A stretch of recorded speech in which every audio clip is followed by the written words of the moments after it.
স্বামীর যত্ন নিয়েন, স্বামীর জন্য সেজে গুজে থাকিয়েন না, ওকে বাধ্য করিয়েন না নতুন জামা কাপড় কিনে দিতে। আপনার যতটুকু জামা কাপড় আছে ওখান থেকে সবচেয়ে ভালো জামাটা রান্না বান্না শেষে জোহরের নামাজ পড়ে সবচেয়ে ভালো জামাটা পরিয়েন।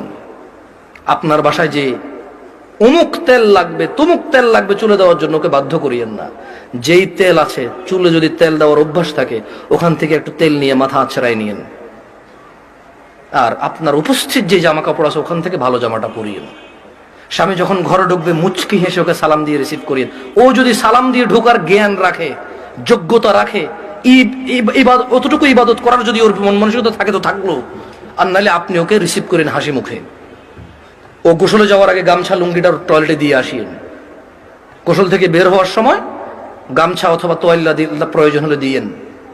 এরপর জিজ্ঞেস করিয়েন ভাত কি খাবে এখন নাকি একটু পরে। যদি বলে যে পরে খাবে, কিছুক্ষণ পর আবার জিজ্ঞেস করেন ভাত খাবে কিনা। ও যদি পছন্দ করে যে ওর বাবা মা বোন এদের সাথে ভালো আচরণ করা যদি ও পছন্দ করে আপনার পক্ষ থেকে, আপনি ওর বাবা মা বোন এদের সাথে ভালো আচরণ করিয়েন। ওরা যতই কটু কথা বলুক, আপনি ওর বাবা মা বোনের বিরুদ্ধে ওর কাছে বিচার দিয়েন না। যদি ও পছন্দ না করে বিচার, একটু সহ্য করিয়েন।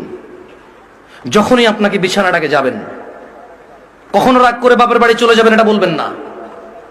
ও যদি আপনাকে বলে এবার তো অনেকদিন হচ্ছে যাও না, 2-1 দিন ঘুরে আসো, সমস্যা নেই, তোমার বাবা মাও তো তোমাকে দেখে না অনেকদিন।